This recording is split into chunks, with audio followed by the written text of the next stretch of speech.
The Alchemist, Chapter 1, Part 3. "What are they doing?" the old man asked, pointing at the people in the plaza. "Working," the boy answered dryly, making it look as if he wanted to concentrate on his reading. Actually, he was thinking about sharing his sheep in front of the merchant's daughter, so that she could see that he was someone who was capable of doing difficult things. He had already imagined the scene many times. Every time the girl became fascinated when he explained that the sheep had to be sheared from back to front. He also tried to remember some good stories to relate as he sheared the sheep. Most of them he had read in books, but he would tell them as if they were from his personal experience. She would never know the difference because she didn't know how to read. Meanwhile, the old man persisted in his attempt to strike up a conversation. He said that he was tired and thirsty and asked if he might have a sip of the boy's wine. The boy offered his bottle, hoping that the old man would leave him alone. But the old man wanted to talk, and he asked the boy what book he was reading. The boy was tempted to be rude and moved to another bench, but his father had taught him to be respectful of the elderly. So he held out the book to the man, for two reasons. First, that he himself wasn't sure how to pronounce the title, and second, that if the old man didn't know how to read, he would probably feel ashamed and decide of his own accord to change benches. Said the old man, looking at all sides of the book as if it were some strange object. "This is an important book, but it's really irritating." The boy was shocked. The old man knew how to read, and he had already read the book. And if the book was irritating, as the old man had said, the boy still had time to change it for another. "It's a book that says the same thing almost all other books in the world say," continued the old man. "It describes people's inability to choose their own destinies. And it ends up saying that everyone believes the world's greatest lie." "What's the world's greatest lie?" the boy asked, completely surprised. "It's this, that at a certain point in our lives, we lose control of what's happening to us, and our lives become controlled by fate. That's the world's greatest lie." "That's never happened to me," the boy said. "They wanted me to be a priest, but I decided to become a shepherd." "Much better," said the old man, "because you really like to travel." He knew what I was thinking, the boy said to himself. The old man, meanwhile, was leafing through the book without seeming to want to return it at all. The boy noticed that the man's clothing was strange. He looked like an Arab, which was not unusual in those parts. Africa was only a few hours from Tarifa. One had only to cross the narrow straits by boat. Arabs often appeared in the city, shopping and chanting their strange prayers several times a day. "Where are you from?" the boy asked.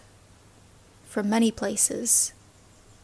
"No one can be from many places," the boy said.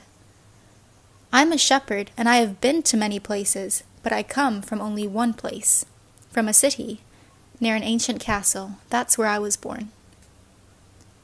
"Well then, we could say that I was born in Salem." The boy didn't know where Salem was, but he didn't want to ask, fearing that he would appear ignorant.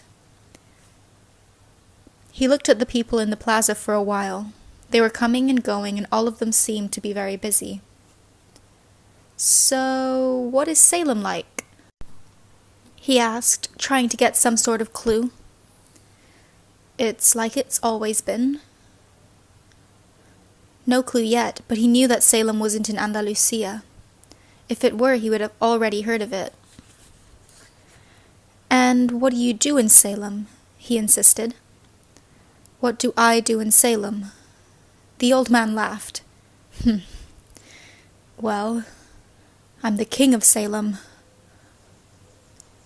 People say strange things, the boy thought.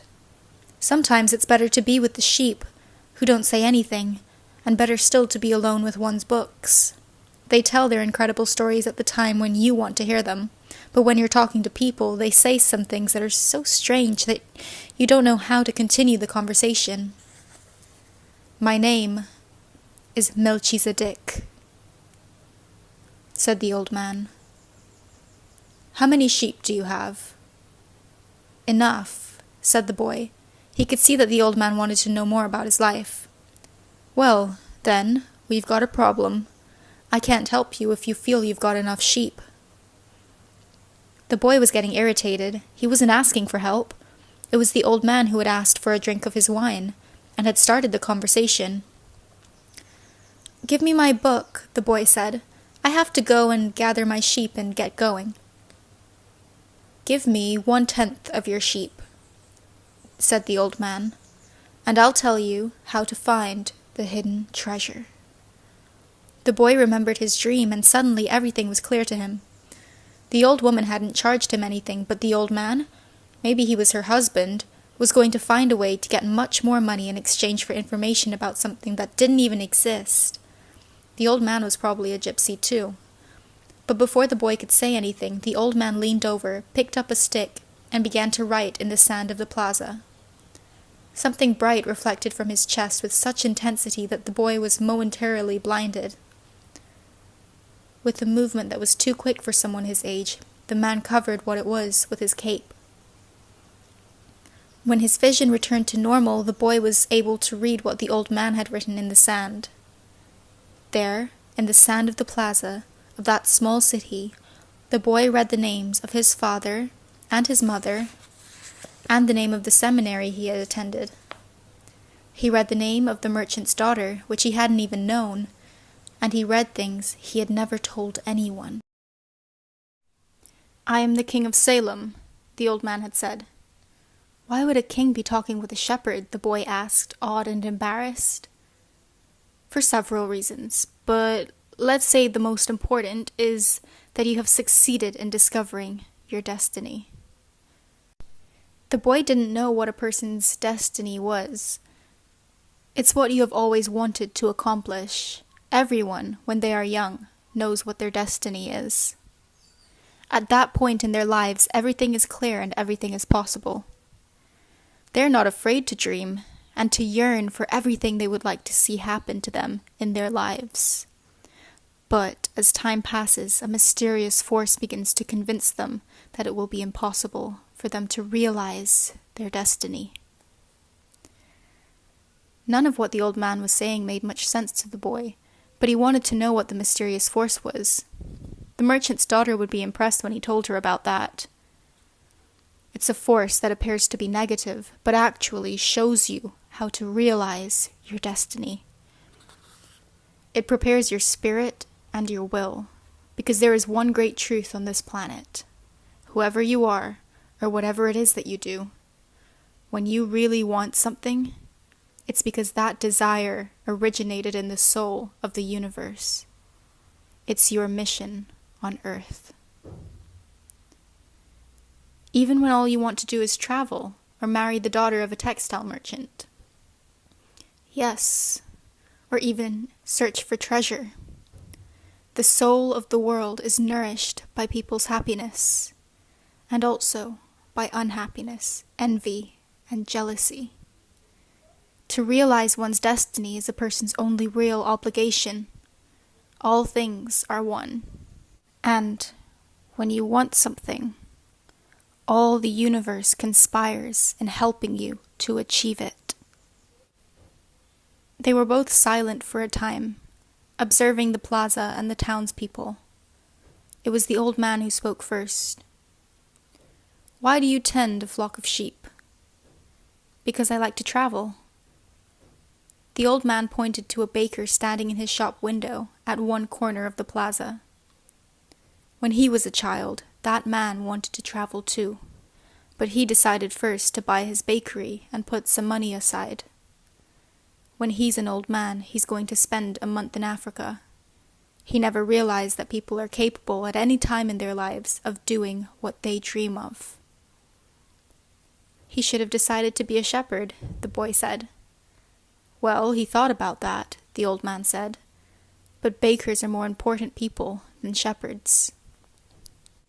Bakers have homes, while shepherds sleep out in the open. Parents would rather see their children marry bakers than shepherds. The boy felt a pang in his heart. Thinking about the merchant's daughter, there was surely a baker in her town.